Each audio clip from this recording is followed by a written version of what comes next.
right, welcome to another episode of the Final Percent Podcast, and I have my great friend Brigham with me, and we're going to chat about all things, personal growth, business growth, exploring. We're going to get to know you a little bit. Absolutely. Some backstory. I'm actually sitting in one of his Airbnbs. Yeah. I was trapped in a snowstorm. And I'm thinking, where am I gonna stay? And then I was thinking, okay, well, if I'm gonna get on Airbnb, or I'm gonna go on my Hilton app or the Hyatt app or whatever, I'm gonna pay one of these things.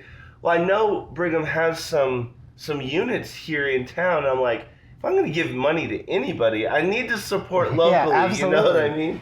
So he's a linguist. If you hung around in TFP at all, you've probably heard him talk a little bit, but he has some incredible insight into the depth of words, which, I speak for a living, and every time I get around this guy, he's showing me something new and really getting me excited about just communication and how we communicate as human beings. Right. So I just wanted to kind of dive into that a little bit. Tell us a little bit, first off about yourself. We have a baby boy, like my baby boy was born on the same day your baby boy was born on. So November 8th is very special. It's super special to both of us. Yes. My first baby boy. Yeah. And man, we also have Gunther. Yeah, and all Gunther. three of us, Infinity Club members. Yeah, Infinity right Club members. We've got three of us. So Conrad was born, and I kept making jokes to Gunther because he was supposed to have, it was supposed to be like, I think 3 or 4 days earlier. And I'm like, maybe he holds out. Maybe he's born on Conrad's birthday. And then, he tells me the day before that they're kind of going into it. And then I start getting all these messages from people saying, Brigham's going in, like, she's on her way to the hospital. I'm like, born today? Today. And so, and it was your first boy. Yeah, first boy, fourth child. Child. Pretty awesome. And what was crazy about that was I was at a regional event for Utah. That's right. I was loving it, having a great time. I was there for 2 speakers, and then my wife's like, I'm going to the hospital now. Yeah. And she had preeclampsia, which is like really high blood pressure. So it wasn't even the baby's problem. It was actually a problem with her that she had to go in and get an emergency C-section. No, yeah. Really crazy. Wow. Like nuts. But I'm so grateful that mom's okay, baby's okay.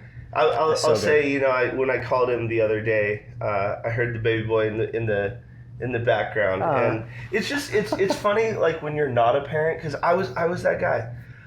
I'm out at the dinner, I'm hanging out, someone's kid goes crying. Why did they bring him? Why'd they bring him? And now here's the hilarious thing. I hear those cries and I'm like, that's so cute. Oh, that's amazing. So it's just funny how your whole physiology changes. Right. And I'm gonna say it for the 15th time. I desperately owe Eileen Gallagher a forever apology because she hired me as her coach, and anytime, and when I wasn't a father, and anytime parenting stuff would come up, I would be like, well, just do this. I've read the books, and she's like, do this. she's like, Greg, you'll understand when you're a parent, and I'm like, it's not that hard. I mean. I was so wrong. It's so but that's, a good coach can admit when they're wrong, right? Right, absolutely. But it's just having a kiddo, and I mean, so how old is your oldest? My oldest is 10. 10. Yeah, I've got 3 girls and my little boy. So give us all the names. Yeah, so I've got Bridget. She goes by Gigi. Okay. All right, and she's my 10-year-old. Then I've got Trixie. Okay. And she goes by Beatrice is her name. Okay. And then Bernadette, she goes by Dottie. Okay. And Benjamin just goes by Ben. So all right. All little nicknames as well. So, oh, I love that. So that's awesome. Yeah, and so, talking a little bit about, I remember you came and did a speech, which I'd like you to give a little bit of a refresher of this same speech, the bowl that breaks and gets put back together, because it gives an insight of not only how powerful words are, but an extended meaning of it, but it also gives kind of a glimpse into, he teaches people Mandarin? Mandarin Chinese, yeah. Mandarin Chinese. So that's, I mean, think about that. It opens up a whole new world. A whole new world. See, he's you ready. Gotta get it in there. He was ready. He was ready. You can tell. I was up way too late last night because I'm hanging out here with the Renatus crew, and they said, Greg, where do you want to go? And I love Wingers. It's my favorite. It's my favorite restaurant. How did we not know that? Oh man, we should have gone together. Yeah. So they said, where do you want to go? And I said, well, if I can vote, we're going to Wingers. I didn't think they were actually going to go to Wingers because I thought, the night before we went to like this fancy steakhouse or something. Yeah. So we end up at Wingers. Man, I crushed like 20 wings, and wow. I'm like, you know what? If I don't go to the gym, I'm gonna regret it. So. Where most people are a little tired in the morning because, I stayed out too late. No, I stayed out too late last night because I got a 2-hour workout in, and the sauna, and the hot tub, and so that's why I'm a little bit more slow moving. But it's just when you pay yourself in wings, you got to go pay yourself in the gym as well to balance that decision out because. I just love them. Absolutely. And they're just their original sauce. It's amazing. Amazing sauce. It's amazing sauce. Literally. Just so you guys, if you didn't pick up on that, it's called amazing sauce. Like, that's literally what it's called. So I can't believe we didn't know that. So that's where we're going first next time. Yes, absolutely. We're going to go there. So talk to us a little bit, your love about just the different languages, etymology, and then specifically that conversation or that speech that you kind of put together, helping us understand, the broken parts and the depth. No problem. I'll give you a recap. I won't do the whole 20-minute version. I'll give you a little tight recap. Great. Now, if you guys are familiar with the way that Chinese porcelain is put together, there is a phrase. It's called Kintsugi in Japanese and Jinju in Mandarin. If you break a bowl, right?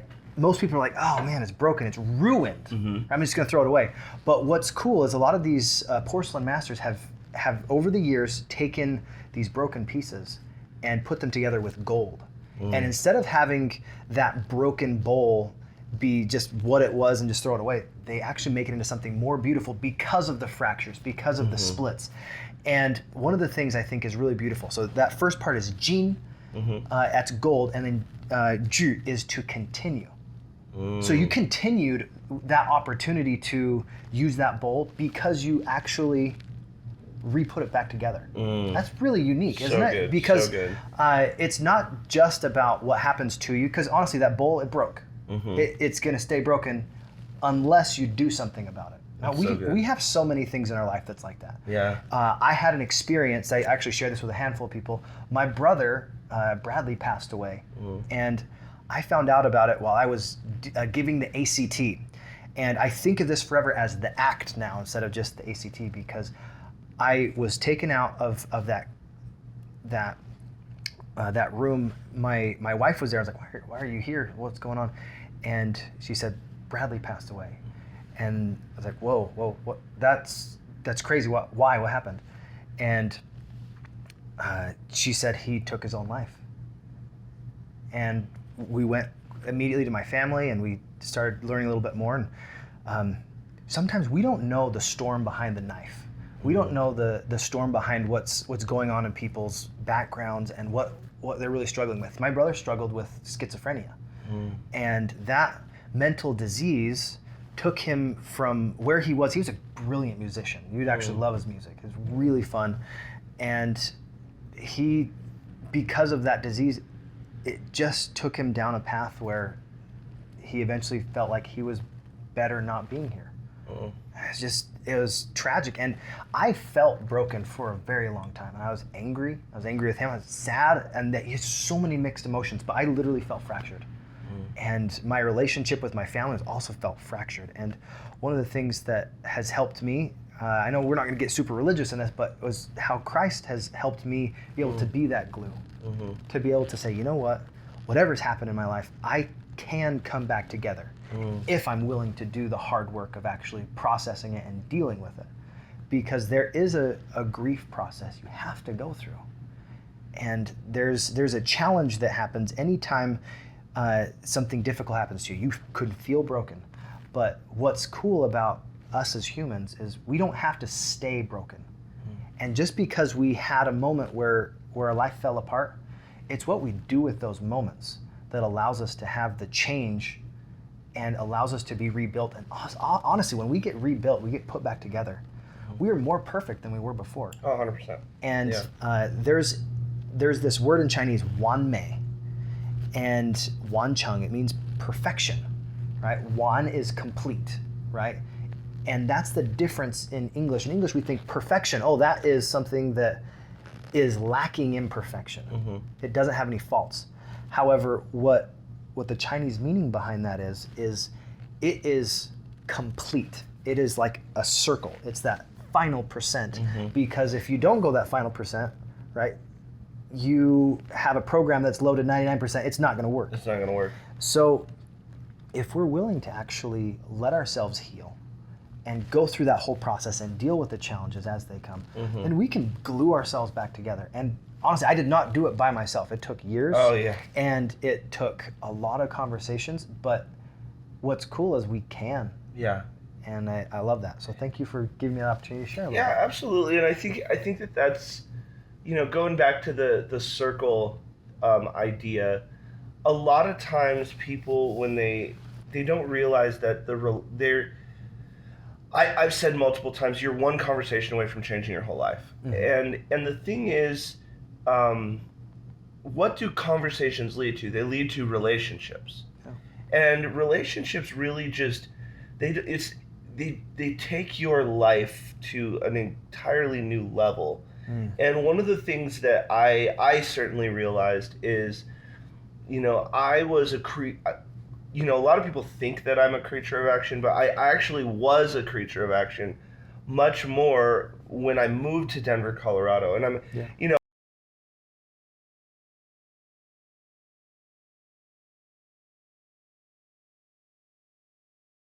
got this idea that the first person that I heard this from was Zig Ziglar. He said, you have to be before you can do, you have to do before you can have. And I said, well, that's interesting. And I took a little switch on it and I said, be plus do equals have. Here's what I found about it is when I first started and I was in Colorado, I was so focused on the action. Yeah. But I was a person trying to do things that I was not yet. So it was kind of the epitome of fake it till you make it. Yeah. So then I said, okay, well, I'm just going to read and I'm going to become the person. And what I realized is I actually hid there for way longer than I wanted to, should have. And I was just in a constant state of becoming. So I actually pulled way back on the action, and it was almost like I went on this sabbatical and I was just doing this like philosopher's journey. And so that's why actually, as recent as, our, like when Kayla and I are planning our 2024, we said, this is our year of doing. We've become incredible marriage. We've become incredible speakers, and we've done a lot of things to become these people, but now it's time to go put it into action. And so I think that we have to remember that life is cyclical. Yeah. And it kind of like how I use the infinity model, but it's just you become more so that you can achieve more, and then when you achieve more, you become more. And so I was kind of banging off of a ceiling because I'm at like 1,400 books, and it's just like, what more do I need to become to like take my next big action? And really kind of diving into all of these things for me is going back to that idea of perfection. Is I thought that, okay, well, I have to be perfect before I take the action, or I have to control as many variables so that I don't get hurt. Right. And so all these things I'm becoming, more, adept at going against the storm and all of these different things. And then, I just realized like it's time to take action. Yeah. And it's easier to take action, and this, no pun intended, I'm going to bring everything full circle. It's easier to take action when you have a support system. Yes. And the best support system you can have is people around you that you feel, and this is so lost in today's day and age. where you can be honest, where you can say, hey, I'm struggling. And I mean, there's been times where like, and when I think the final percent took a step forward is when I finally started getting honest with people saying, hey, we're creating these wonderful courses, and just so you know, like, we feel bad when you don't take them. Do you want us to make them? Because people don't realize as creators that like the course isn't a cash grab. I mean, all of our courses are just included in our total membership. So there's no extra money. And when I started being honest with people saying, hey, this isn't just a course to make money. This is from my perspective, it's much more of a work of art. And art wants to be appreciated. Yeah. And the artist doesn't want to be appreciated. The artist wants the art to be appreciated. So what I realize is we live in the culture where everyone's like, oh, awesome, great course, like we'll announce it, but then I'll go look in our metrics and that person's never even logged in. And I'm like, why are you congratulating me? Like I want it to change your life. I desperately want people to get equipped, but they couldn't know how I felt because we're all playing these characters. Actually, like after this, I want you to share the thing that you were talking about in the car where you talk about the stage. Sure, absolutely. But we have these characters, and I was supposed to be the guy that's always on. I'm supposed to be the guy that doesn't care. I'm supposed to be the guy that doesn't even know if people are looking at the things. Like Brigham was one of the very first people to log into the app and then get a little badge that showed like watched all videos and completed this thing, and he sent it to me. That meant more to me than anything. That like people were finding value and moving forward through it. A lot of people don't even realize the value's in there because they can't be bothered. And so you look at it, we live in a culture where when people try to help people out, people are thinking it's weird. And I'm just like, we need to get into these places where we can be honest and say, I need help. I always tell people, leadership isn't about someone coming in and saying, you need to do this. Leadership is about raising your hand and saying, I can help in these areas. Right. But most people, after the leader raises their hand and says, I can help in these areas, most people don't want to admit they need help. And because it's hard. It's really hard to say, you know what, I'm struggling. I'm failing at X, Y, or Z. Yeah. But here's the thing that I think everyone needs to understand. There's no such thing as gurus. Anybody can help anybody at something. Yeah. Like my greatest mentor to date that I honestly think is my son. He's 2. He teaches me more about myself than I have ever had anyone teach me. I've learned from you. I've learned from my wife. I learned from my mom. I learned from strangers on the street. So true. You have to have that open mentality to where you're learning and you can effectively communicate and have that circle keep going. You know, there's an expression in Chinese that is literally thousands of years old that is exactly that. 三人行必有我师焉. If you're walking with 3 people, right? You're one of those 3 people. You can learn from either one of them. Oh yeah. And it's that perspective that if you are willing and you have that open hand like you talk about in your courses, you have an open hand saying, hey, I am willing to accept whatever it is that you have for me. And I'm willing to also give. Yeah. There's an exchange there whenever you're willing to be open to being coachable. But if you're not coachable, you have those clutched fists, you're like, oh, I'm not willing to accept help from anybody, then you won't be able to progress. Yeah. You know what I think is interesting? So say that phrase again, the 3. 三人行必有我师焉. Okay, so he said that, and then this is the depth and you said how many years old? It's over 1,000 years old. Okay, so it's over 1,000 years old.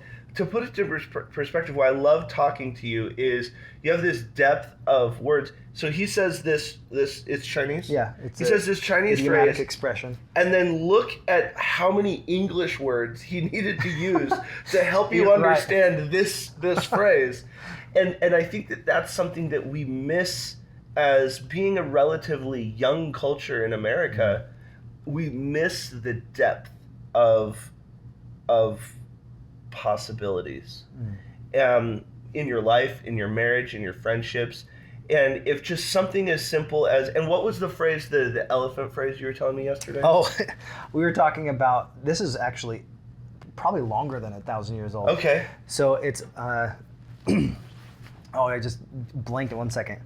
It's Mangran Mo Xiang. So Mangran are blind people, Mo is touching Xiang, the elephant. Okay. And the idea behind that, because this is actually a big story, but this idea that all these people, they have their own perspective and their own tangible reality. They're touching the tail. They're like, oh no, the elephant's like a rope. You're like, no, the elephant's like a tree trunk. You're like, no, the elephant is like a snake. Yeah. You're like, everyone's perspective is 100% accurate. Yeah. However, it is incomplete. Yeah. And because they needed to come together and they needed to talk with each other and say, oh, this is also my experience. It's kind of like business or anything in life. Yeah. That if you only have one perspective, your own perspective, it is limited. Yeah. Yeah. And your own culture is limited. Your own beliefs are limited. All beliefs are limited. Yeah. However, if you're willing to say, you know, I'm curious why you think it's like a snake, or I'm curious why you think it's like a stump.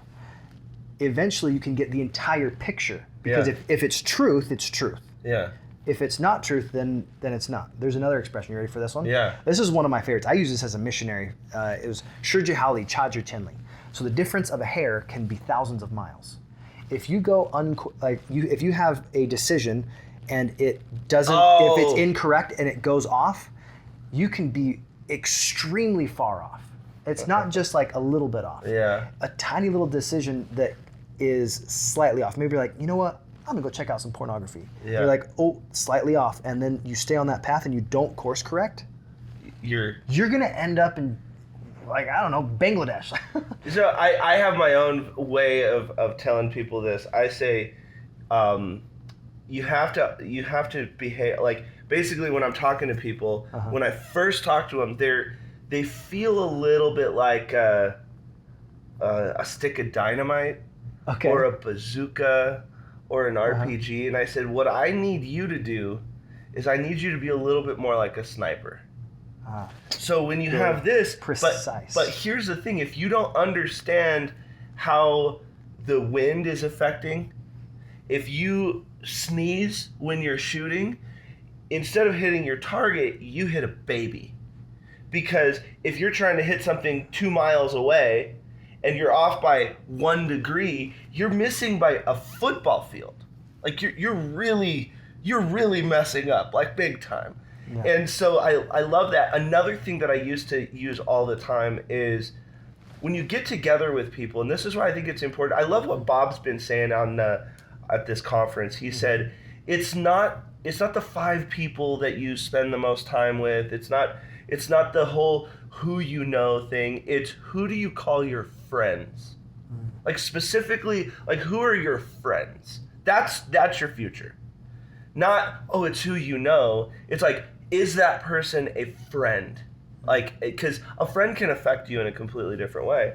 Yeah. And so I started my company early on, and we were struggling. I mean, I want to say that our bills, which is laughable now, but our bills were probably like somewhere in the neighborhood of $1,000 to $2,000 a month, which I don't even know. Like, I can't fathom $1,000 to $2,000 a month being what I need to make now, because right. it's probably what I spend in energy drinks. Like, I mean, it's crazy. But what happened is I started the company. I brought on this guy. I started teaching him a bunch. And we started drifting apart, and I couldn't figure out why. But what I did is I went to Barnes & Noble every single day, and I read. And he would come with me every now and then, but I'd read, and I'd read, and I'd read, and I'd read, and I'd read. The person who would come with me would be Kayla. And she wouldn't sit there and wait for me to read, and she wouldn't read, like, random, like, fashion magazines or whatever. She would read business books and do everything herself. And so we were developing our own language and philosophy. We were becoming, and he wouldn't. And then I found this thing of tapes CDs, not quite tapes, but CDs. Some people don't even know what those are. I know, right? So it was Zig Ziglar. Man, I wore those things out. I mean, I listened to Zig Ziglar like there's no tomorrow. Then I found Jim Rohn. Love Jim Rohn. Jim Rohn's he's the GOAT man. for me. He's the greatest of all time. I love him. And so then I wore those things out. And so I had these CDs, but I didn't have enough, like I didn't have Audible or anything like that. So I just, right when the last CD was in, there was like a thing of 7. I had to take it out, like go right back to 1. And then every time I'd get, and this is back when like the CD box sets were like $200. Yeah. You know, it's not like you're buying a CD at the store. And then I would do that. But here's what happened, going back to what you just said, the difference of a hair being 1,000 miles, the sniper philosophy. What happened is he wanted to hang out and party and, you know, do the drinking and, you know, didn't really have time for personal development.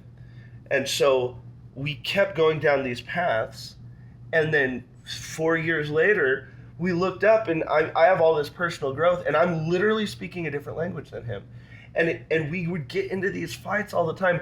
Now who's right and who's wrong, that doesn't matter, because maybe that was what he wanted to do and he just didn't want to do this. But I love what Zig Ziglar says. He says, saying that you don't have time for personal growth is a little bit like saying you're too busy driving to stop for gas. That's a great expression. Isn't that the truth? Yeah. And that's the thing, is you want to really look at the language that people use. And that's why, you know, I've always been so attracted to you, because when we would, not only are we both musicians, we got to really know each other in Costa Rica, because I mean, we brought down the house multiple times. Oh, it was so fun. In Costa Rica. People were not ready. They were just like, are these people hired? Like, what? How did this happen? But regardless of what is happening in your life, you have such an incredible way to remain positive. Thank you. And you know, obviously we don't need to get into details. You're just like every other person, especially if you have 4 kids and you're running a business. You got problems just like anybody else. Everybody does. What is one of your big things on how you stay positive?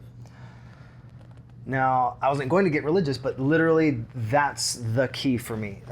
So every day I pray. The first thing I get up, I pray. You know, some people, they like to meditate, but for me, I want to make sure my mind is right. Yeah. And I think I was given another day.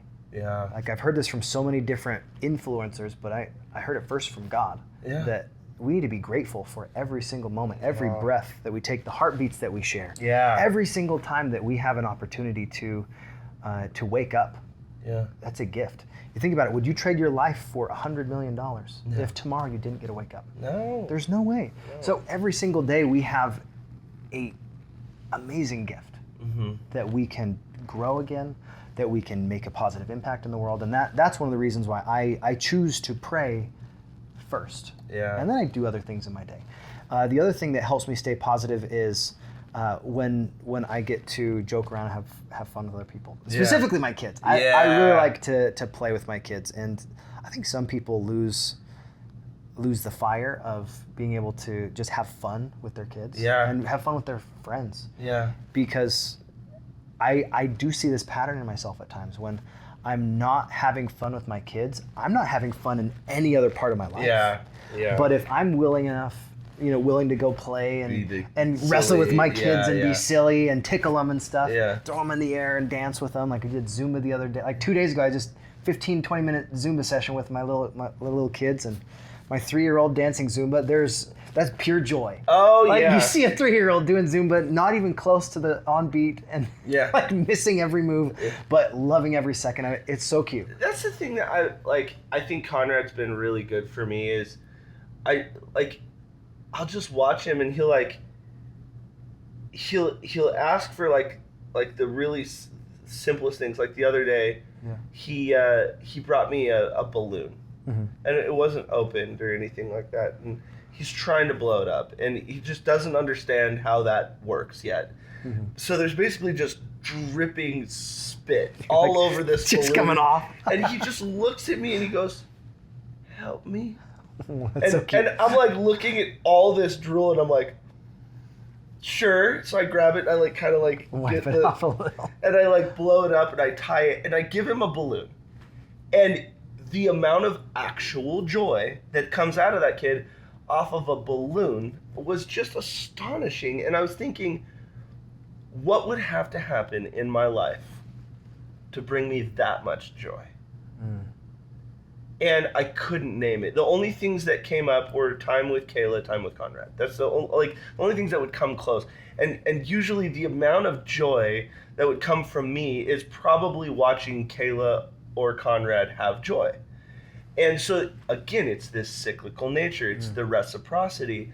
And I was just thinking to myself, just like, always stop and blow up the balloon. Yeah. Always stop, and when your kid, like, I can't tell you how many times, because I work from home, I'll be walking up to my office and I'll hear this, Daddy. I'll go, yes, buddy. And I just been down there and I asked for a hug. He would not give me a hug, and we're very much like, we're not like I'm going to hug you anyway just because I'm way bigger. It's just like, if he doesn't want a hug, I'm not going to hug him. So I went up there and, of course, Daddy, hug. So I'll go back down. Of course I'll go back down. So it's those moments where it's like, instead of going, oh, well, no, you missed your chance. He doesn't understand. You're not teaching him any lesson if I don't go back down and hug. And those are the moments that when he's off to college and all those moments that I'm going to wish I would have always hugged. Yeah. And that's why, like, if you have someone that really means something to you, pick up the phone. Send the text message. Say the thank you. And I think joy is such an interesting emotion. And the way that I teach it, I think joy is the only exponential emotion. I think pleasure, which is external, and we still need, just to be very clear, I'm not saying that I'm a monk and you can't have any pleasure. Like, have pleasure. Like music is pleasure. Dancing is pleasure. Like, it's fine. Happiness is internal. So pleasure, external, happiness is internal. And I think that, but I think with happiness and I think with pleasure, I think it's kind of like a cup. It can only get so full. But when both of them fill up at the same time and they both get full at the same time, then you reach joy. And then it's exponential. Joy can get as big as you want. That's why I think the Bible talks about it so much. That's why it's such an important word, because I think it's the only exponential emotion that we have. Pleasure is fine, happiness is fine, but when they collide, you get joy. Yeah. And that's why, like, you have this new little being, like in my case, with a balloon. Like, he's seeing the balloon, he's hanging out with Daddy, watch this thing happen, he gets the balloon, he can throw it up, keep it off the ground, keep it uppy, and all these things happen, and then all of a sudden you're watching joy. And then there's something about joy that's so infectious. And then joy happens to me, and then joy happens to the rest of my clients that I'm talking to, and joy happens to my wife.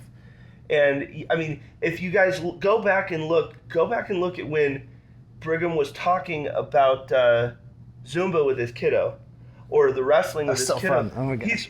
He's fired up, and you can see him change. Yeah. You can see it, and it gets infectious. Like someone out there who's watching this right now is smiling, or you pressed pause and you ran and wrestled with your kid, because I hope you do that. Because the joy is infectious.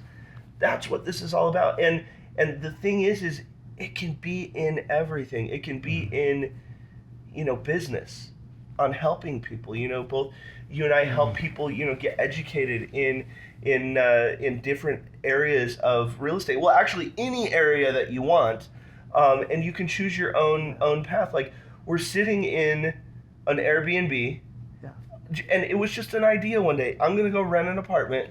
I'm gonna furnish it. By the way, he does not skimp on the mattresses. It's a purple mattress, and you can call Kayla, and I'm like, babe, we are buying a purple mattress. Like, I am so digging this thing. It's so comfy. It's so comfortable. But that's the other thing, is like, that tells a lot about who you are, and going back to my company, The Final Percent. It's like, it's pretty obvious that not only did you go the final percent for me in getting me in here, but it's like, me just watching how you set this place up, like, you're a final percent kind of person. Yeah. And it's really interesting how people want to take the fun out of business. Because there's a lot of people who are like, I got to go to the Salvation Army, get the cheapest mattress, and there are people like that. Yeah, there are people like that. But you're just like, how can you care about the experience? So talk to me a little bit about just the experience of you in real estate, of like you building your brand as a person and someone who helps people with real estate, who does real estate. Talk a little bit about your properties and kind of your why behind it all. Absolutely. So before I get there, I had a thought about joy. Okay, I'm going to tie it in because it was it's so good. I love it. You're so good. One of the ideas that popped into me is that men are that they might have joy. This is a scripture I shared over and over and over in 2 Nephi. And if we are human beings because of the purpose of having joy, then we can tap into something that is amazing. Oh yeah. And one of the things I love about real estate is when you are able to help somebody, like yourself, you're in a bind, like, hey, I need a place to stay, and you provide a service that is really top notch. Yeah. Quality. I'm really proud of the way that this place turned out. Oh yeah. Right. And it's something that I feel is a part of my expression of creativity as well. Yeah.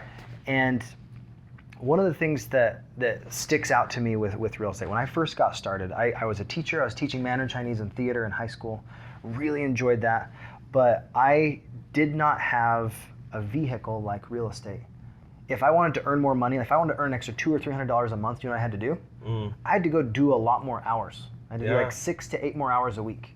Yeah. That's away from my family, and that's like barely like minimum wage style, earning more income. And I was like, this is not the vehicle that I want to stay in. Yeah. So when I saw real estate, I was like, I believe in this vehicle. Yeah. It's something that people have not only made money recently, it's not a fad. Yeah. They've been making money at real estate for ever. Thousands of years. Since it was invented, since you could buy dirt. Yeah, you're like, I can buy dirt. Yes, we can make money doing this. Yes, exactly. Okay, and because of that, I was like, I believe in the vehicle.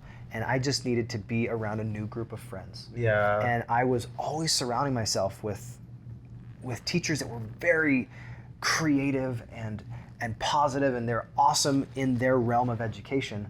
But almost all of them were about as lack of abundance as possible, scarcity minded in almost everything with finances. Yeah. Because whenever you talked about money, it was just like walls went up. You're like, hey, I can't do X, Y, or Z because it's like I you're can't not allowed, afford it. Yeah, well, and it's also like you're not allowed to talk about money. Yeah, it's crazy. It was so taboo with almost all of my friends there. I was like, I really need a new group of friends. Yeah. And if I share my goal of making like $333,000 this year with someone, because I want to provide value and services in multiple ways to people, like I don't want people to be like, oh, you're a jerk for wanting to go be successful in your business, for wanting to go and serve. I want to help at least 33 people this year go and change their life. And if you help someone get what they want, this is something from Jim Rohn as well. If you help enough people get what they want, you can have anything that you want. Yeah, exactly. And with real estate, I feel like when I started 4 years ago, I didn't have the mindset, skill set, or tool set to do this. Yeah. And when I was willing to dive into the courses that we both have been diving into with Renatus, and opened up my mind to what was possible, I had to create that possibility for myself. Exactly. For a long time, I didn't believe it, even though I knew that it worked for other people. Yeah. And that was something that I still sometimes I feel like, man, do I deserve those things? Yeah. And I get stuck in that deserving world. Well, and I think a lot of people they don't think they're. I know I struggled with this for a long time. So I grew up so poor. It was almost like everything that's happening to me was an accident. Yeah. Like, I'm like, I don't deserve this. I'm supposed to be poor. I'm supposed to struggle. I'm supposed to wonder where the next meal's coming from. That's my identity. Until one day, like, I had to ask myself, why? Why is that my identity? Why am I fighting so hard? Because a lot of people get into that mode, and I certainly did. And sometimes I go back to it because, like, we're all a work in progress. I love what Kayla says.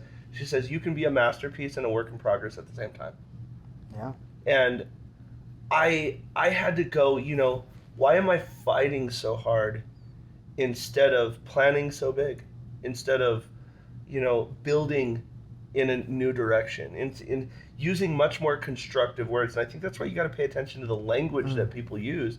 Is like when people are like, "Oh man, I'm just on the grind. I don't want to hang out with you. Oh man, I'm just fighting through the day." I've done that. I know that mindset, but it's just like, "Oh, I'm just working on building my dreams." Oh, I'm interested in that. What are you working on? I'm interested. Let's have that conversation. And I think people need to be really, and one of the things I tell people all the time when I'm working with them is I say, how you talk to you is way more important than how I talk to you. Yeah. And if you only talk to you good, if you just talk to me, I'm turning into a crutch. I can't be a coach and a crutch are two different things. Very different. And one of the things that I'm here to tell everyone is we both really believe in this company called Renatus. I'm actually in Salt Lake to hang out with and work on an event with them. That's what I'm doing here. And one of the things that I'm finding, and people do it with Renatus, they do it with me, they do it with the Infinity Club. They think that once they pay, that it's a transaction and not an opportunity. So everyone's coming from a consumer mindset. They're coming from, hey, I'm coming from a consumer mindset. Yeah. What they need to do is come from a student mindset. So if you buy, coaching from me, you got to show up and then you got to do the work. If you buy education from Renatus, you got to show up and you got to do the work. If you go to the gym, you got to move those weights. You hiring the trainer and buying the membership doesn't lift the weights for you. And so many people are sitting there, and here's what I've found out. People spend all of the money to absolve them of responsibility. It's not an accountability buddy. They want someone to blame that it didn't work. So if you spend 20 grand with Renatus, or 30, 40 grand with me, or you go to college, or you go to the car dealership, you spend all the money and then you immediately can tell everyone that it's someone else's fault. And that's the thing that I learned is like, if I buy the coaching, because I've spent, oh my goodness, have I spent money on coaching. Some good, some not good. I'm not going to name the not good ones. But I remember specifically, and here's why I don't like holding people hostage with what I call the social media gun. I'm going to give you a bad review.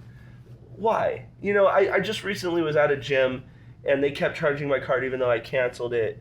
And one of the big things that they were scared of when I called and I'm like, you need to refund this money and you need to stop charging my card. And the biggest thing that she kept saying was, please don't leave a bad review. I'm like, I'm not going to leave a bad review. I don't care. I really don't care. I just make it stop, but there's no reason for me to try to hurt your business. Let's just solve the problem. And what people do is they buy things and then they immediately say, okay, well, it's not my fault. It's my coach's fault. I haven't been able to discern because there's one specific instance. I spent 75 grand getting some coaching. And for a little bit, I did, I was kind of mad. I did talk crap about the fact that I spent coaching. But then I asked myself, did I actually do the work? Did I actually dive in? Did I actually make the connections in the group? Or was I sitting there disgruntled and then it became a self-fulfilling prophecy? Because I was sitting there going, why did I spend so much money on this? So then I get into a bad attitude. No one wants to talk to me. I don't talk to anybody, and then nothing happens. But because I spent money, I can say, that person took money from me. Did they? Or did they do exactly what they said, and then I didn't do what I said? And there's a case to be made on both sides. So I just said, why would I even put negativity out there? And then when it started happening to me and started happening to the colleges that I had, and I've seen some interesting things where people with Renatus are like, oh, you can get everything on YouTube. And I'm like, okay, maybe that's true, but how do you know what to watch? Because I guarantee you, if you try to find the cogent thought of everything in just velocity banking, you're going to end up on a cat video. 100%. You're gonna end up Not just one, you'll get cat video, dog video, and then you'll be like, why am I watching? Yeah, this? how did I get here? Yeah, how did I get here? And so the thing is I love what Tony Robbins says. He says, in the world where we are drowning in information, we're starving for wisdom. And wisdom is a proven thought line, a proven way of doing things with proven people, proven methodology in a cogent and disseminable, or like you can disseminate the information appropriately so that people can learn. Yeah. And they know there's a step, there's a process, there's a system so that people can get stuff done. So sure, maybe you can find it all on YouTube, but you're going to spend the rest of your life figuring out what pieces go together if you ever actually get it accomplished. Right. So everything, what I say is when you spend money, it should be an accelerant. So it's you're either doing something with someone or you are getting something done for you. And what Renatus does for you is it puts it in a very succinct way, a cogent manner, with proven practitioners who know what they're doing. Yeah. And with a CEO, Bob Snyder, who cares more than anybody that I've ever met. Right. Like, this guy is the real deal. And so, yeah, I'll pay for that. I'll pay to make sure that the knowledge and the people are vetted. I'll pay to make sure that it's in like a contiguous way so that I know this video goes with this video goes with this video, instead of, okay, I watched part 1, where's part 2? We don't even know if the person made part 2. And it's just, everyone's just like, it's free information. Well, is it updated? Do they stay up to date on the laws? They're constantly re-recording information, and it's just something where I'm just like, how does everyone not know the value of it? It's because people, and that's why they don't do the work on YouTube, because there's nobody to blame but themselves. So they don't watch the videos. But then here, if they pay the money and they don't watch the videos, at least there's someone to blame. I didn't like it, or this, that, and the other, or someone told me this. It's just like, do the work. Can I share an idea really quick? Please. This is something that I learned as a teacher. Okay. That is a myth with learning. A lot of people think, I can only learn in this modality. I'm an auditory learner, or I am a visual learner. It is simply not true. Yeah. Every single one of us can learn in any modality, whether we see it, whether we smell it, whether we taste it, however it is that we experience life. And when we think about taking 100% full responsibility,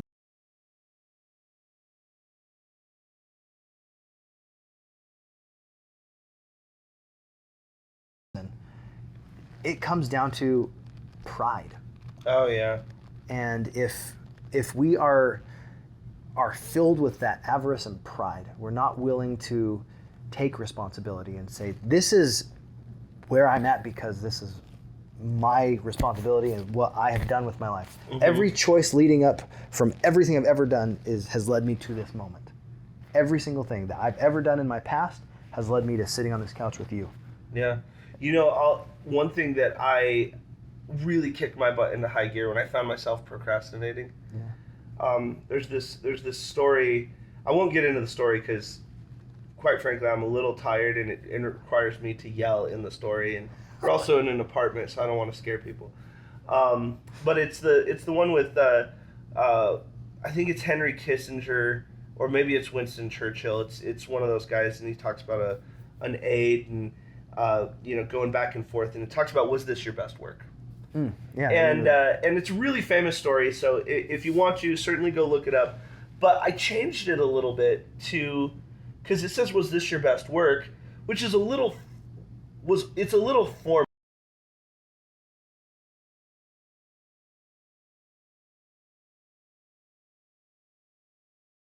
But Greg is never in a suit. He's never wearing a jacket. It's not happening. If they ask me to, it's still not happening. I'm from Wyoming. I'm just not wearing the jacket. It's not going to happen. And so I had to change a little bit because was this your best work is a little more formal. What I did is I changed it and I put it right by my bed. And I invite you to do this. I invite anyone hearing this because you know what you need to do to change your life. You know it, whether it's in personal, whether it's in business, whether it's in vitality, and whether it's in community. Wherever it is, you know what it is. So here's what I did. It's just a little simple sign that I have right by my bed, and it says, did you do the work? Did you do the work? And it's crazy what those little tiny reminders will do. If you're going to bed, maybe a little too early, you're going to get up and you're going to go do something that pushes you forward. But it also sets yourself up really well when you wake up and you see that, did you do the work? And you're starting your day. You're going to go, okay, cool. I want to make sure I don't lay my head down on this pillow and I look at that and no, I didn't. And I think that that's a big thing is like, if you want a better business, do better business.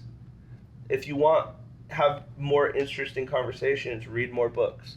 If you want to know more, like have more conversation, whatever it is, you know what you need to do. Right. Did you do it? Like a lot of people, like for instance, if I don't go to the gym and I eat wingers every day, I'm going to go back to looking like I did 2 years ago. I don't want to look like that. I don't want to be that Greg. So I knew that if I'm going to enjoy some wings, I'm also going to enjoy a late night workout, which I don't enjoy. But kind of like, you know, we were talking, we were at the gym the other day and I'm like, just so you know, I don't want to be here. This is pure discipline. Like I had one of those moments this morning. So good. Because I got like 2 hours of sleep last night because I got a little baby. Yeah. And I was like, my alarm was set up. I committed and I decided to play pickleball today. Yeah. And that was my exercise for today. I was like, yeah. I decided yesterday I'm going to do it, so I'm going to do it. I didn't want to, but No. when after like a half an hour of playing and exercising, I was like, okay, now I do want to be here. Yeah. But it took a while. Oh, that yeah. first half an hour was straight discipline. Yep. Because it was freezing cold outside and a little sketchy on the roads. And you think about it, sometimes our habits dictate where we go in our life. Yeah. And there's some habits that I feel like I've really developed.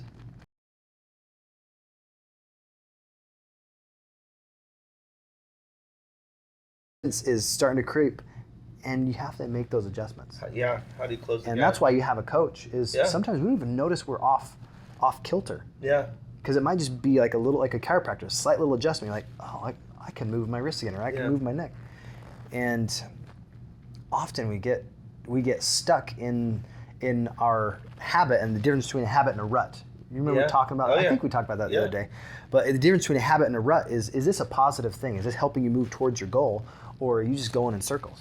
Yeah, yeah, and I think that that's the thing about, you know, community is being able to have conversations like this, because, and that's why it's great having you know, people like you in my life, is because we didn't have to have like there was no questions sent to him ahead of time. It was literally like, this is the same kind of conversation that we have like when we're driving around in the car. Yeah.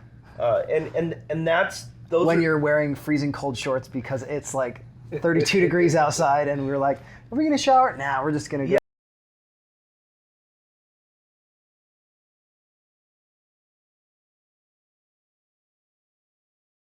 Walking there, so it was, and I mean it was like 16 degrees outside, and so we just called it a bonding moment. Yeah. Yeah. But you know that's what it's all about is understanding that it's the community that support, and then, you know, just being able to have people who are willing to raise their hand and say, hey, I can help in these areas, and that's such a precious gift that I think the world is forgetting, because we live in the comparative reality. Yeah. Everyone thinks that they need to be perfect. They think that they need to not ask for help, but help is how you get better. Yeah. And so it's just like, if you guys are interested in, you know, how do you do Airbnb arbitrage? How many total properties do you have? So I have 9 of my own, and then I have one that I'm doing full service property management. So that's good. So we've got 10 properties. So, you know, and then when did you start your real estate? You know, September 2019, I got my first one. It was actually one of my parents' properties. Can I try this? You had that guy leave. Let me fix it up and try it. And like for about $2-3 grand, we put this one together, used furniture, and got my first one going. And then, what was interesting, that very first year, I made about $12,000. Uh-huh. And the best they had done with that as a long-term rental was about $6 grand. So I almost doubled what they're used to. And I was like, this is way easier. And we don't have bad tenants. If you have someone that's a crappy person and staying in there, and they were breaking house rules, you can evict them immediately. You don't have to go through a month or two process. Yeah. So I love it. So. Yeah, and so that's the thing. Like, I'll say even just with talking to, I've always been more of a buy and hold person. Yeah. But talking with you, I'm just like, maybe I need to like explore this. And that's the thing, you've got to be open, have an open hand, open heart, open mind to where it's like, oh, maybe this could work. Or if I don't want to do it, he literally just said, oh, I do full service management on this thing. It's just like, okay, how do I partner with you and do stuff like that? Like, so if you're out there and you're wondering, is real estate for me? I think that's the biggest thing with real estate specifically is there's so many pathways in. Oh, like you could literally like private money, hard money, the setting up tax advantage things, velocity banking. You've got the wholesaling, buy and hold. You've got fix and flip. You've got development, commercial, land acquisition. You can get in the storage units, like literally anything that you can imagine. So many things, and so I think a lot of people are like, when they say, "Hey, I want to get into real estate," what happens is they do enough research to realize that saying that you want to do real estate is a little bit like saying, I want to live in America. Okay, like where? And what city? And what size of house? And what? So you realize all these options, and then it becomes daunting. This is why the education is important. And this is also why people, like the human component, are so much more important than I think people realize. So then they can ask you questions, and they can say, hey, I want to rent a few apartments and Airbnb. How the heck do you do that? Let me show you. Yeah. Let's rock and roll. Like, you got to get in touch with people and ask the questions, because you're literally over here like, guys, like, I'm here to help. I'm here to help wherever. All the time. And that's also true. Like, who else do you know that like can sing and entertain, knows Spanish and Mandarin and English, and the language of real estate, and the language of being an awesome dad and a man of faith? Like, there's just so many things. Like, people like you are needed and necessary in the world. And it's funny because people won't tap you to say, hey, can I help? And I'll end here, and then we'll do kind of our closing thoughts. But I think it happens. I'm not going to say where it is, because I would definitely put some people on blast if I said where this happened specifically. But I asked this group of people, how come I don't get invited to the guys' trips? Yeah. I said, hey, guy, like, I want to hang out, and they said, Greg, you're a little too much like a Boy Scout. And I went, what do you mean?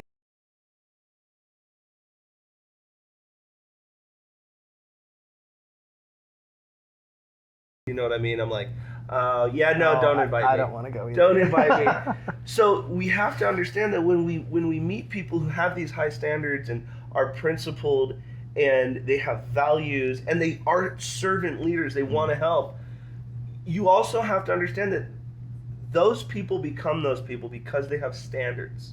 Yeah. And so a lot of people won't reach out to people like myself or people like you, because they know, not that they're going to get judged, they know that certain behavior is not acceptable. And remember, we already know what we need to do to accomplish what we need. Here's the other side of that coin. We know what we need to stop. Yeah. A lot of people, and so hanging out with people like me, people like yourself, you know that there's certain behaviors that you cannot do around us. Like, for me, like, none of my friends have ever once, not someone that I know back from my music career, no one has ever invited me to a strip club, because they know that that's it's not even a possibility. Like, you couldn't say, hey, Greg, I'm gonna give you $5 million. We're gonna go out to the strip club for. I don't need to go. That's just the damage that does to my brain and my soul. In my in the way that I view the world, it is way more than $5 million.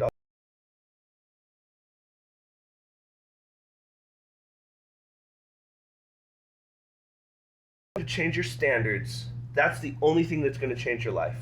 Like, did I want to work out until midnight last night? No, I wanted to. I go to bed at I'm asleep by 11. So me still at the gym an hour after normally I go to bed, that's tough. but I have standards. So if I ate that, I got to get my workout in. It just is what it is. I got to make the sacrifice. And so understand that you're going to have to develop new standards. You're going to have to develop a new standard of doing the work, of stopping certain habits, of getting, like you said, I need new friends. I think that's so powerful. So, some of your closing thoughts, different ideas, how people can reach you, just, I'll let you have the floor and take us out. Absolutely. Now, you brought up standards, and I absolutely agree. In Mandarin, that's biaojun. There is this idea of here's the bar, and then if we raise our expectations to say this is what I will do no matter what, and then we say that's our minimum, that standard is what's going to push us to our limits, what's going to give us that opportunity to live the exponential life you talk about. And I love that. That resonates with me. Thank you for sharing that. When it comes to finding your tribe, to finding the people that you connect with, that you love, that you appreciate, I'm so grateful I found Final Percent. So grateful I found Renatus. They have been bridges for me to see what's possible in my life. And guys, I'm just starting on this journey. I got 10 rentals. I'm just getting started. Oh my goodness, it's gonna get so amazing, and I'm so thankful because one of the things that has been impactful for me from literally the very first time I met Greg in Costa Rica was his willingness to say, you know what, we're gonna be friends.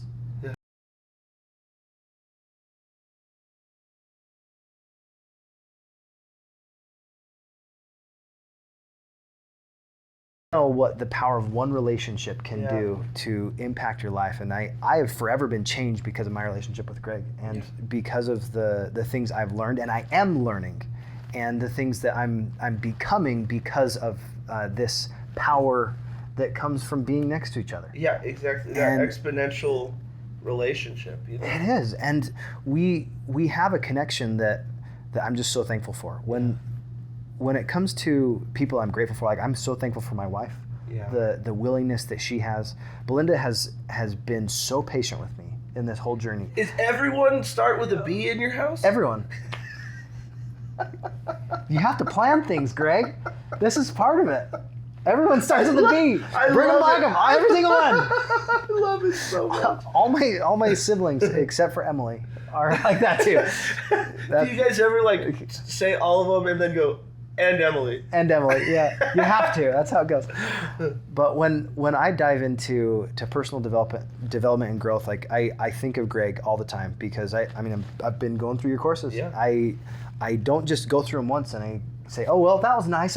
I'm done. No, he's the real deal. I literally I utilize the things I've learned in that, and because I do these calls with a lot of the other team members in Renatus, I feel like I have Gregisms pop in my head all the time, and sometimes I throw out some random singing because of that, and I'm just so grateful for good people that have standards that I want to emulate, because when you have someone that you love, you trust, you like, you want to emulate them. Yeah. And I don't want to emulate people that I don't want to be like, and I do want to be like you. Yeah. And what's cool is in our community with TFP, we have so many great models. Yeah, that's true. Of what is possible in life.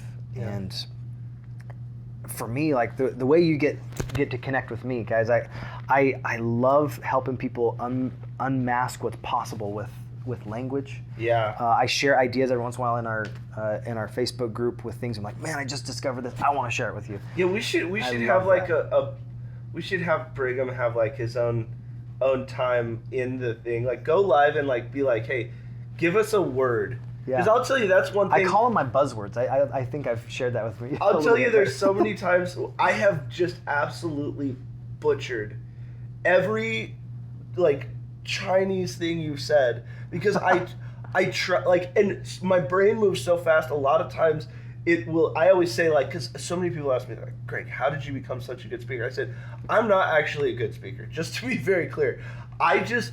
I have a weird capacity to open up and just let God. I'm a conduit. God will literally. And so here's the thing. Sometimes Greg gets excited because like I'm channeling like stuff that like I truly feel that God is giving me.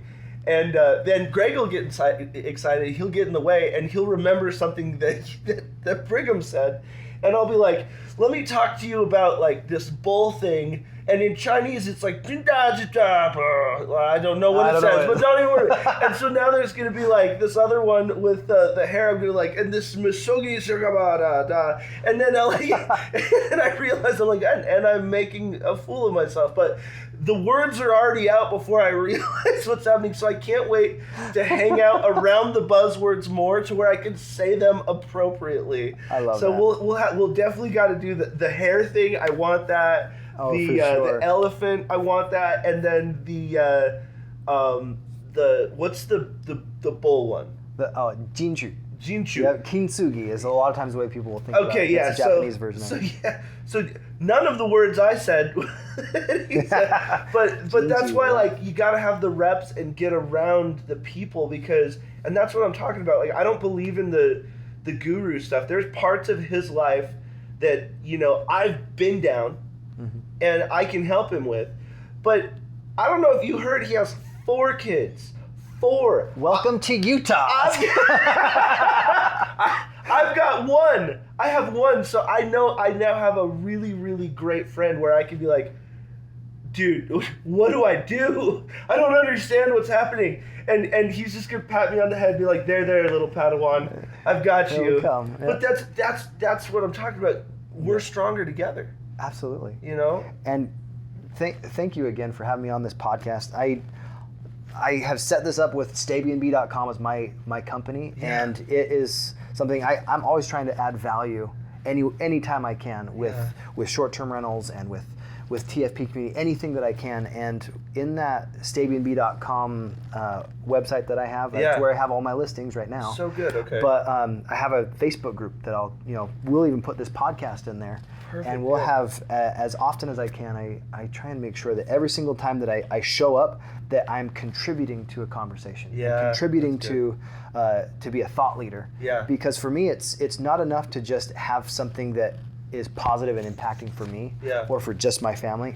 I feel like the more we can share great ideas and we can keep each other accountable for lifting our standards and say, hey, you know what? I don't have to be 50% better tomorrow. I just want to get that 1% better. Yeah. I want to layer line upon line, precept upon precept, here a little, there a little, do all that we can to be better. Yeah. That's why we do these things. I'm putting together a podcast called Leveling Up. I've done 3 episodes so far. Brand new.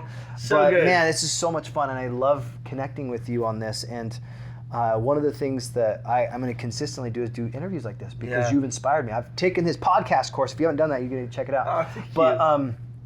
It's so true when we are willing to say, you know what, I don't have to be the expert to be a shared expert. Yeah. You are an expert in so many different parts of your life, and you have things that are valuable that you can share. You've got experiences that I know are still within you that you haven't been able to share with the world yet. That's and true. I know I have experiences in my world that I haven't been able to share with anyone outside of my family yet. Yeah. And if we are willing to do the work, literally do the work to say, you know what, this is a impactful experience. This is a story that is not only worth its weight in gold, but it could exponentially change somebody else's life. It's our moral obligation to share those stories, to create those bridges for people, and to help them be equipped to take their next steps. Yeah. And we'll make a positive impact. And listen to the word that he just used. I say this all the time, and I get in trouble. Like, I'm just me. I'm not always the most PC person, and people learn that about me. But I tell people all the time, because I'm a coach, I tell people I am not a counselor. Yeah. I counsel and console are to basically make wherever you're at okay. I'm not okay with where you're at. Yeah. And so when people come and they try to give me the therapy, and they try to say, oh, well, I want to, let me tell you what happened to me when I was younger in this trauma. I'm like, I am not equipped to help you with that. I don't want to help you with that. I want to equip you to move forward in your life. I want to give you the tools. So he just used the word equip. So be very, very, very cognizant of how you are moving through your life, on whether you're looking for consoling or counseling, Or are you actually trying to get equipped? Because equipping means you're probably going to have to do the work. You're going to have to add some tools into the toolkit. You're going to have to do things differently. And it's always pay attention to, are you equipping or consoling? Consoling is the land of excuses. Counseling, that's a completely different. Now there's real traumas that need to get dealt with, and they need to get put into that bucket. But when you hire a coach, they're coaching you through and to the next level. They are not there to make something make sense to you that happened 20 years ago. So you have to, like, I always tell people that when you get historical and you start bringing up the past and you do this, history is like gravity. It's pulling you back. Every single time you talk about your brother, there's emotion there, and it's going to pull you. And you've got to be strong enough to escape the gravity of that emotion.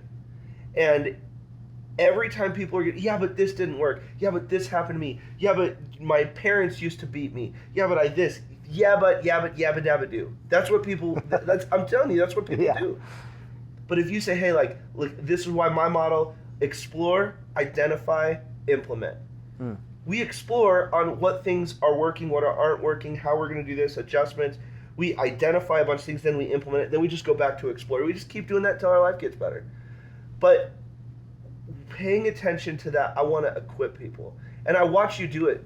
Like, in fact, we were in a coaching session 2 days ago, and I say, you need to learn how to say no more often. Yeah. That's the big thing. I was like, dude, you say yes to too many things. Like, literally, if you, like, he might as well just answer his phone yes. Like, I didn't ask anything. Oh, you're going to ask something, and I'm going to say yes. So I just figured I'd start. I was like, I need you to be a little bit more territorial of your time, your energy, your family, and let's build you. Let's build your empire. And there's nothing wrong with that, because remember, when the plane's going down, they say put your mask on.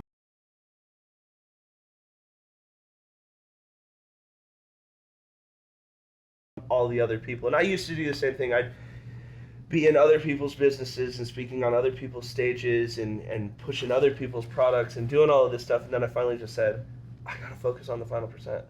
And I've been able to do far bigger things, make a way bigger impact, and create stability for my family and become someone who can enter other companies as a partner and not a subordinate.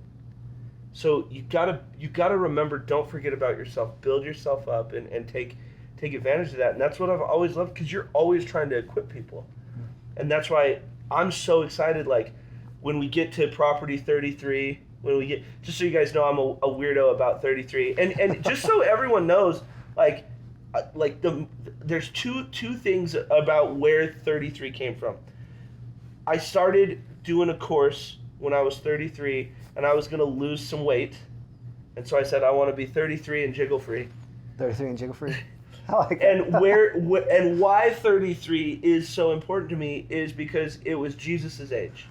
That's where it's at. I think there's so much power in this, and it shows up all over the place for me. And so when he was just like, man, I want to make X, Y, or Z, I'm like, 333,000. That's what we're making this year. Yeah. And he's like, I like that number. I like that number more than mine. And then we're going to get to our 33rd property. We're going to help our 33rd person. And then we're just going to do it again. And instead of we're going to do it in a year, we're going to do it in a month next time, maybe a quarter, whatever we want to do.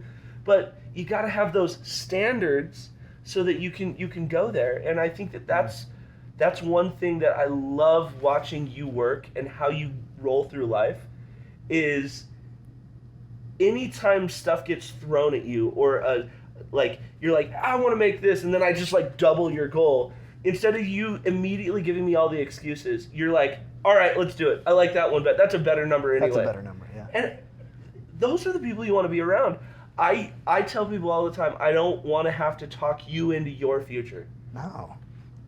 I don't have to do it with this guy. Like, he's a coach too. Like, he helps so many people too. And so we already speak so much of the same language. And so that's the power. We're in innovative thought and collaborative thought instead of competitive thought. Like, I don't compete with this guy at all. Like, we just go, how can we go make a bigger impact? I think the difference with a lot of people is, if we can use musical terms, there's dissonance with certain people, and then there's harmony. Yeah. We are singing different notes. Facts, However, yeah. it is harmonious. Oh, And 100%. when you're willing to say, you know what, you're the best at what you do, period. Yeah. And then I'm the best at what I do, period. And we both are the best at what we do. There is room for every single one of us to live that exponential life and to be the very best versions of ourselves. I always tell people, I look at, going to the music thing. Like, any instrument by itself is cool. Yeah. But it's never as cool as a band. Like, cool, like, sure, I'm a singer, but I'm not really nearly as cool without, like, a great lead guitarist or a great piano player or a great drummer. That drummer's pretty cool, but they're not cool without a singer. That piano player, they do their own thing, but man, it's the sum is greater than the parts, right? And so, like, when you find those exponential relationships and people that you want to be better around, like, I know Kayla does this for me too. Me being married to that woman makes me absolutely a better man. Like, I want to show her that I am worthy of her love every single day. Like, I want to make sure that she knows that I'm never going to take that for granted. Because, I mean, she's my best friend, and she's the coolest person I've ever met in my life. With Conrad at a close second, because that kid, I mean, he's special. But cool dude. It's those moments where it's like, I know that in this relationship, I'm a better human being because this person's in my life. And I can absolutely say that same thing about you. Like, I know it. Like, our conversations and, everything from the tears to the fears to the exciting to the journeys. I mean, we've already been to two separate countries together. Yeah. 3 if you count the U.S. Yeah. This is a good country. Yeah, this is a good country. I like it. I just remembered you asked me a question earlier. I didn't get to deliver on this. I want to make sure we give it to them. Yeah. One of the ideas we were talking about yesterday that I think is so helpful to equip people with just one more tool that you can use to make sure you're in control of your mind. Imagine, if you will, your mind is a stage. This is great for me because I'm a theater guy. Right? So good. I love this. This is so good. Imagine your mind is a stage, and because you are in control of your mind, you get to choose which actors show up on your stage. If you have a bad actor hop on your stage, you get that crook and you pull them off. Right? And crook, I'm talking about the vaudeville style hook. Yeah. Right. I'm not talking about like a bad. Like the Apollo. Yeah. Like okay, I'm going. Yeah. I'm gone. You get those guys off because if you fill your mind with so much good, there's no reason that you can't have a great performance. Exactly right. And that's kind of what you were doing with your example of going to Barnes & Noble and reading and doing the personal growth. You're doing the work consistently, day in, day out. I was talking with Gunther. I've been doing a little value exchange with him. He's a great coach. I'm so glad that you brought him into this. He's amazing. He's a stud. Yeah. Now, he's like, if you really fill your stomach, your mind with positive, good things. We're talking about building protein because that's where I'm at right now. I need to just improve my protein intake. Yeah. He's like, if you do that first, you focus on getting full off of what's good, you don't have any room for the bad. Yeah. What if we did that in our life? If we good. fill our life with the positive energy, the things that we need to progress, and to say, is this helping me get closer to my goal or farther away? Yeah. It really can be that simple. We're doing the work. Yeah. Yeah. Well, I mean, and that's why, like, if you look around, like, I've got protein bars sitting up there. I've beef got jerky. Beef jerky on there. I brought all my own food, like, prepackaged, because I know that if left to my own devices, I'll go to the store, I'll get chips, and I'll get a candy bar. And Oreos. Oreos have happened in the past, for sure. But that's the thing. You have to... One of the things that I really think that people need to get better at is controlling their environment. Control the controllables. Yeah. Exactly. But the thing people are controlling it the opposite way. If they know that this person is going to be a change agent in their life, and they know that this person is going to have a different standard, and they know that this person is going to, move them into the uncomfortable, they tend to do is they say, okay, I don't want that person in my life. I want to control the people that help me maintain homeostasis.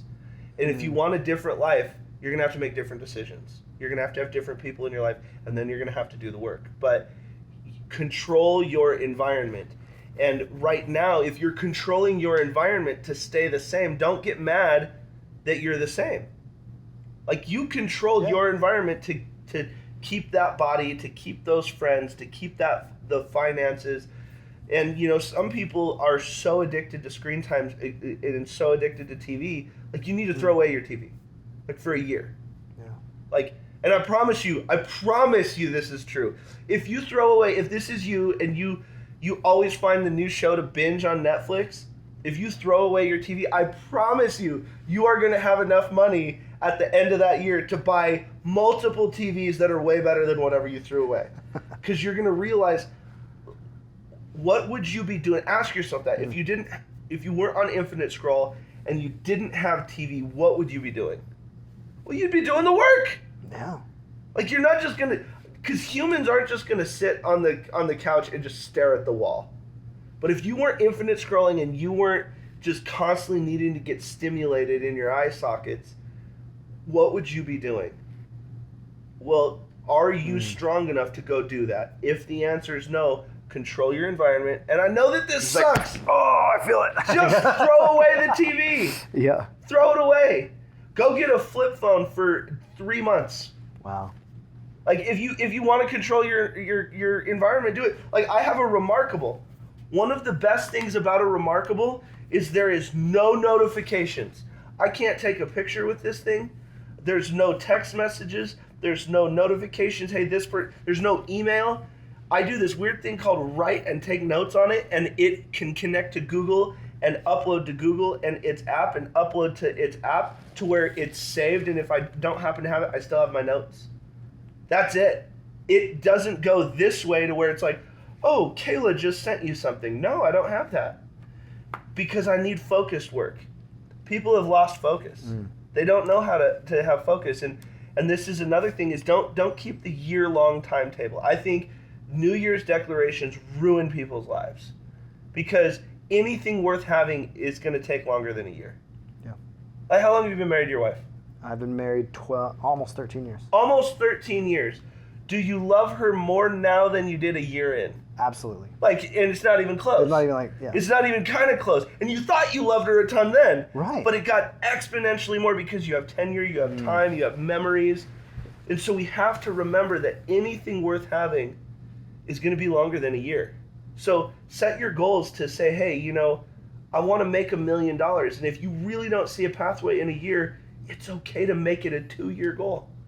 What if you had a 3-year goal? What if you had a 3.3-year goal? That's me being weird. A 33.3-year goal. Yeah, who has a 33.3-year goal? This is what I'm talking about. You got to have those timelines, but most of you guys need to compress these things because you need the dopamine hit that lets you know that you're quote-unquote winning. You need to know, oh, I won the day. Okay, good for you. Now do it again tomorrow.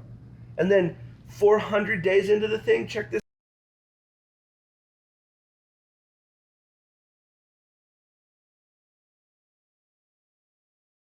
So if you think that the final percent is a get rich quick, if you think Renatus is a get rich quick, it's not. It's a get rich efficiently. Yeah. If you do the work. And everyone's timeline is going to be different because absolutely. Like, you came in very well equipped into Renatus, yeah. Right? And I came in from a teacher's salary and a teacher's background. Sometimes we have to do some unpacking before we can pack what we do want. Exactly right. You think about going on an expedition. Dude, hold on. Listen to what he just said. Sometimes you have to do some unpacking before you equip yourself correctly. Before you pack what you do want. Yeah. You have to unpack before you... That's powerful. How many times... Like, take that. When you're going on a trip, you grab your suitcase, you open it up, and you forgot to unpack from your last trip. You don't just take that stuff. No. You got to unpack and go, okay, cool. Especially if I'm finding something, now I have a kid.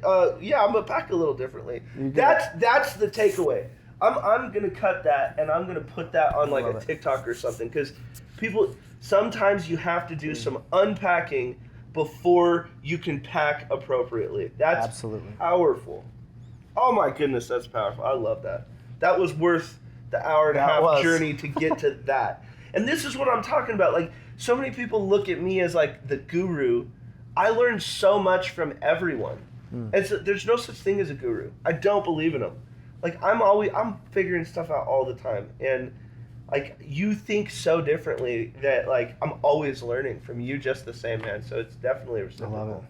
Thank you. That's so good. And that's something I really appreciate about you is you're not done. No, I'm never gonna be You done. are getting it done. Yeah. And we're working on it. And I think going the final percent, like a lot of people think, oh, the final percent's about perfection. No, the final percent's about just giving everything you have. Sometimes, if all you have left in the tank is 40% and you give your 40% that day, that's the final percent. It just means don't leave anything on the table. And then here's the news flash. Going the final percent, every time I've reached that, all it does is unlock another level where I'm starting back at the first percent. So there's no such thing as like done. And I love the phrase, be content with what you have, but never with who you are. I like that. Because I want to always learn, and someone always has something to teach me. And so I think that that's a powerful tool. And, you know, man, even taking it even further, and I promise I really am done now. I just thought of something. I had said that the happiness cup only gets so full. And the pleasure cup only gets so full because it's like a cup. It just starts overflowing. You can only get so much. Maybe sometimes you have to pour out what used to make you happy so that you can put the new stuff in that's going to make you the new happy. Yeah. So there's a lot of people, you already have a full cup. This is the environment that you're trying to keep the same so that you don't get into uncomfort. You got to pour that out. So yeah, taking the TV to the dumpster, that might be pouring out some of your happiness. You're pouring out the Netflix. I gotta share something. Is that okay? Oh, please. So I had I'm gonna just say a family member that got sick because she had one container that she always drank her water out of, and for like a week she forgot to wash it. What happens if you don't wash the inside of the container? You don't notice it. That's good. But she actually had no idea what was making her sick. She's like, "What is going on? Why am I getting sick?" And when she came and she noticed it, she's like, "Oh, there's some mold in this." Sometimes we have to clean the inner vessel. We have to notice that, you know what? So our good. cup is full, but is it clean? Do we have to actually pour out everything that we have, clean the inside? I love that. And then we can actually fill it with things that we want. You know, Jesus talks about cleaning the inner vessel. He talks about that, but sometimes we have a container that's not going to be able to contain what our new joy is. Yeah. We might have to have new bottles. Yeah. So I love that. So not only unpacking, but also cleansing. Mm-hmm. That's the thing. And I think that comes down to like, there's a lot of you out there who think that you're starting too late. You think like, my mom joined Renatus and she's 70. Like, that's awesome. Yeah. There's people out here right now who are 25 and they're like, I think I can't do Renatus because I missed the boat. Like, what? It's not a thing. And so just know that you really just need to start. But like starting is the second most important thing that you can do. Yeah. The first most important thing is finishing. Yeah. And that's the thing that trips us up, because in our linear thinking it's out of order. But a lot of people start a lot of things but they don't finish anything.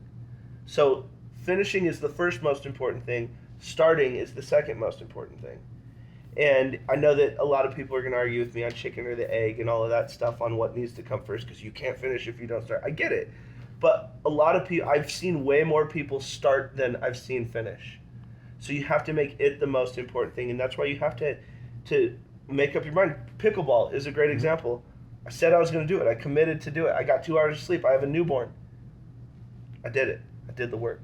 Yeah. So I think that's something that's powerful. And then do the work in the relationships. It's not just all about business. Mm-hmm. Do the work in your marriage, the work with you, the work in your community, the work in your church, the work in your health, and the work in your business. Realistically, and I know a lot of people, again, are going to...